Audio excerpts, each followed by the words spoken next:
नमस्कार, मेरा नाम है विक्रम पांडे और आज हम लोग पढ़ेंगे हमारी दुनिया कक्षा 6 के भूगोल पहला पाठ हमारा सौर मंडल।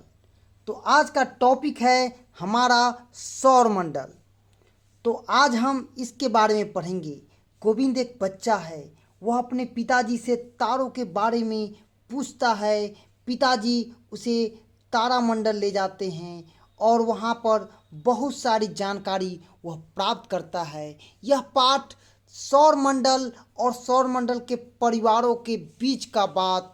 जैसा कि आप जानते हैं, सूर्य सौर परिवार का क्या है, मुखिया है।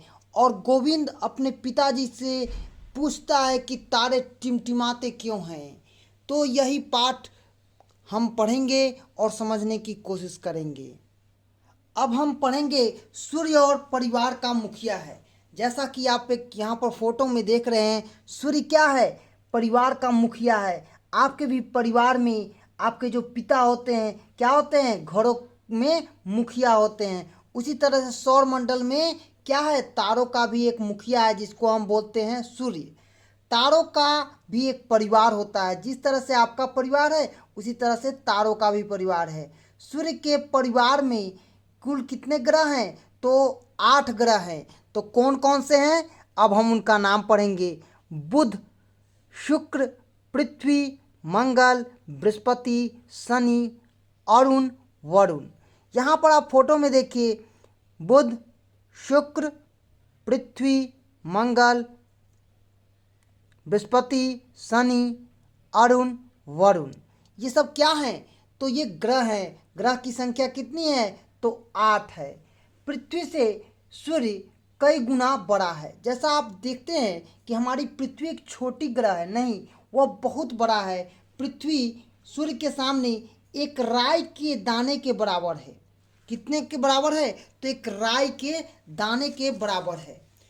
तो हम आज ये भी समझे हैं कि पृथ्वी किस प्रकार से हमारे यहाँ है और उसके ग्रह कितने हैं। तो सूर्य के बुध ग्रह अधिक चमकीला है। आप यहाँ देखिए, सूर्य क्या है, इससे बहुत नज़दीक है, इसलिए बहुत ये चमकीला है। क्या है, ये बहुत चमकता है। यहाँ पर भी देखिए, आप लिखा हुआ है बुध ग्रह इसलिए अधिक चमकता है क्योंकि यह। अब हम लोग देखिए, यहाँ पर देखते हैं कि क्या है, तो सूर्य के बुध ग्रह है अधिक चमकीला। क्या है, यहाँ पर देखिए, सूर्य जो है इससे क्या है, बहुत चमकीला है क्योंकि ये नज़दीक है। तो यही देखिए आगे कह रहा है, मंगल ग्रह को लाल ग्रह भी कहते हैं। मंगल ग्रह क्या है, लाल ग्रह है और यह मंगल ग्रह लाल ग्रह के रूप में भी जाना जाता है। प्लूटो जिनकी गणना ग्रहों में नहीं की जाती है, तो प्लूटो की गणना ग्रह में नहीं की जाती है। इसे क्या किया गया, ग्रह की संज्ञा से निकाल दिया गया। तो यह ग्रह क्या है, प्लूटो की इसकी गणना पहले ग्रह के रूप में होती थी, अब यह क्या हो गया है, तो क्षुद्र ग्रह की संज्ञा दी गई है। इसको ग्रह की संख्या से हटा दिया गया है। तो आज हम यह चीज़ जाने हैं, आगे जानते हैं क्या है। तो पृथ्वी क्या करता है, तो सूर्य एक क्या है, सूर्य एक तारा है। सूर्य क्या है, एक तारा है जो कि क्या करता है, तारा है, लेकिन यह पृथ्वी के काफ़ी नज़दीक प्रतीत होता है, परंतु वास्तव में पृथ्वी से यह बहुत दूर है। इसका प्रकाश हमारे तक पहुंचने में बहुत ज़्यादा समय लगता है, लगभग 8 मिनट का समय लगता है। सूर्य के बाद सबसे नज़दीक के तारों का प्रकाश पृथ्वी तक पहुंचने में लगभग 4 वर्ष का समय लगता है। कितने वर्षों का समय लगता है, तो 4 वर्षों का समय लगता है। हमारी पृथ्वी एकमात्र ग्रह है जहां जीवन मिलता है क्योंकि यहां जल है। जैसा कि आप जानते हैं कि हमारे पृथ्वी जो है एक जल वायु यहाँ पर मिलता है, इसलिए यहाँ पर संभव है जीवन। अगर ऐसा नहीं रहता तो यहाँ पर संभव नहीं रहता। अंतरिक्ष से देखने पर पृथ्वी नीली नज़र आती है। कैसी नज़र आती है, तो नीली नज़र आती है। जब भी आप अंतरिक्ष से देखिएगा यह नीला नज़र आता है। तो ऐसा क्यों होता है, क्योंकि पृथ्वी का 71% भाग जल से घिरा हुआ है और 29% भाग स्थल से है। पृथ्वी का नीला ग्रह भी कहते हैं। पृथ्वी को कौन सा ग्रह कहते हैं, तो नीला ग्रह कहते हैं। कौन सा ग्रह कहते हैं? नीला ग्रह कहते हैं। चांद पृथ्वी का एकमात्र उपग्रह है। चंद्रमा जो है वो क्या है? एकमात्र उपग्रह है। तो किसका है? तो पृथ्वी का है। किसका है? पृथ्वी का। यहाँ पर देखिए चांद पृथ्वी का एकमात्र उपग्रह है। ठीक है, तो ये चांद जो है पृथ्वी का एकमात्र उपग्रह है। चंद्रमा का प्रकाश पृथ्वी पर लगभग 1.25 सेकेंड में पहुंचता है। कितना समय लगता है? तो उसको 1.25 सेकेंड लगता है, मतलब बहुत कम समय लगता है। चंद्रमा पृथ्वी की एक परिक्रमा 27 दिन 8 घंटे में पूरा करती है। इतने ही समय में वह अपने अक्ष पर एक बार घूम भी जाती है। जैसा कि आप जानते हैं कि पृथ्वी क्या करता है? घूमता नहीं है, यह घूमता है। तो यह देखिए कि यहाँ पर बताया भी गया है चंद्रमा पृथ्वी की परिक्रमा कर रहा है और अपने अक्ष पर क्या कर रहा है? घूर्णन कर रहा है, मतलब घूम रहा है। तो आप समझ गए, चंद्रमा पृथ्वी की परिक्रमा 27 दिन 8 घंटे में पूरा करता है। इसी समय वह अपने अक्ष में भी एक बार घूम जाता है। बृहस्पति के पास उपग्रह है जिसकी संख्या 63 है। तो देखिए यहाँ पर उपग्रह की संख्या बता रहा है कितने हैं? तो 63 है। और शनि के पास 62 उपग्रह हैं। कितने हैं? 62 उपग्रह हैं। क्षुद्र ग्रह आप जानते होइएगा। और एक बात और जान लीजिए,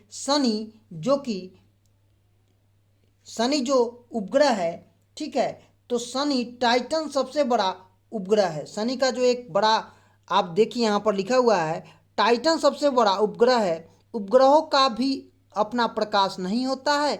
यह किससे प्रकाशित होते हैं? तो सूर्य से प्रकाशित होते हैं। किससे प्रकाशित होते हैं? सूर्य से। कह रहा है उपग्रह को भी अपना प्रकाश नहीं होता है, वह सूर्य के प्रकाश से प्रकाशित होते हैं। तो यहाँ पर देखिए,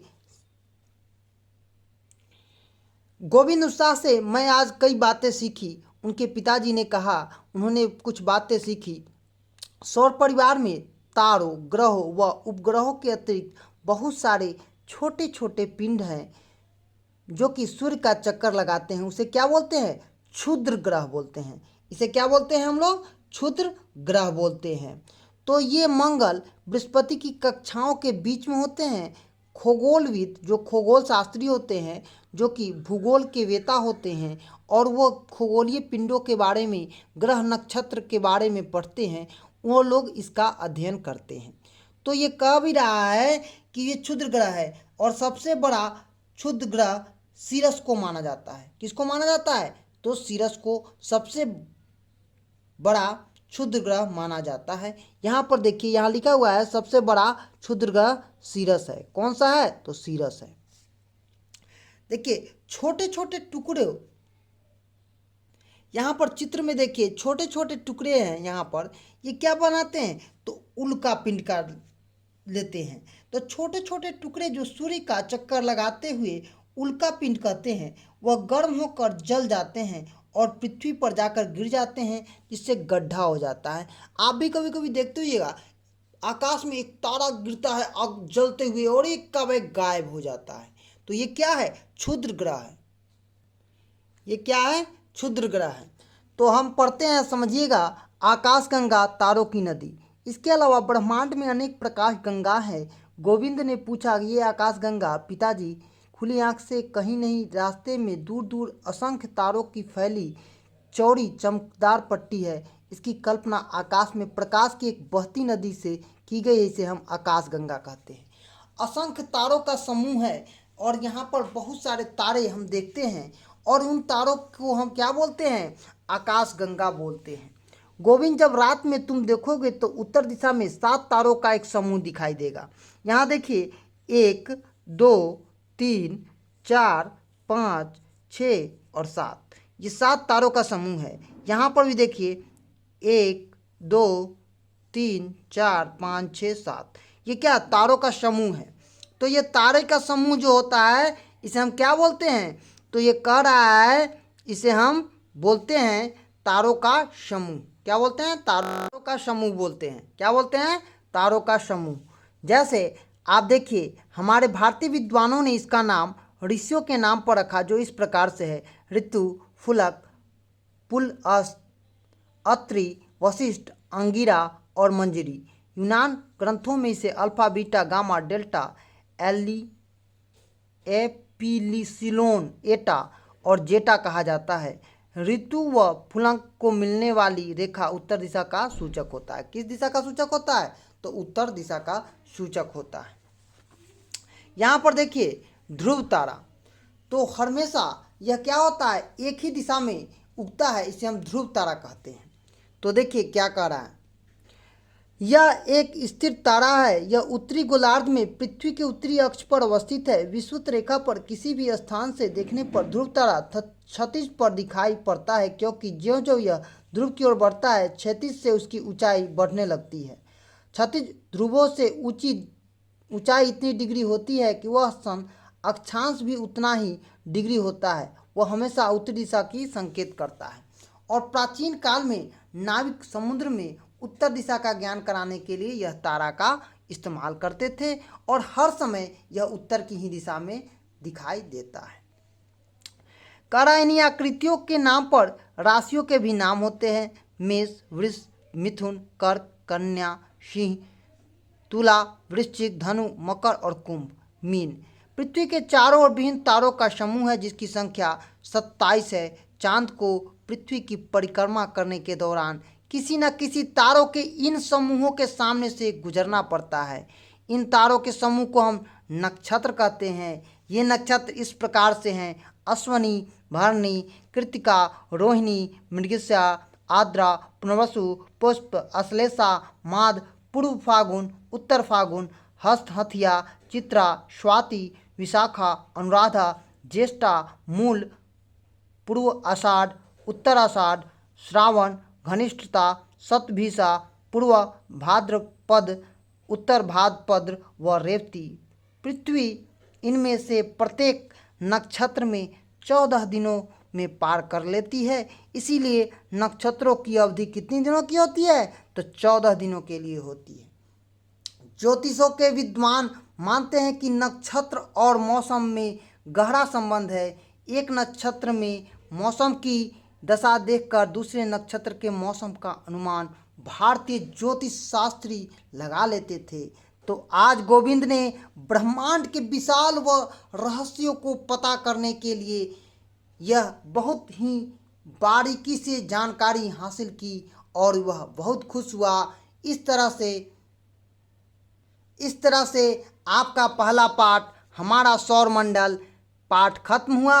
अब हम अगले पाठ में आएंगे। धन्यवाद।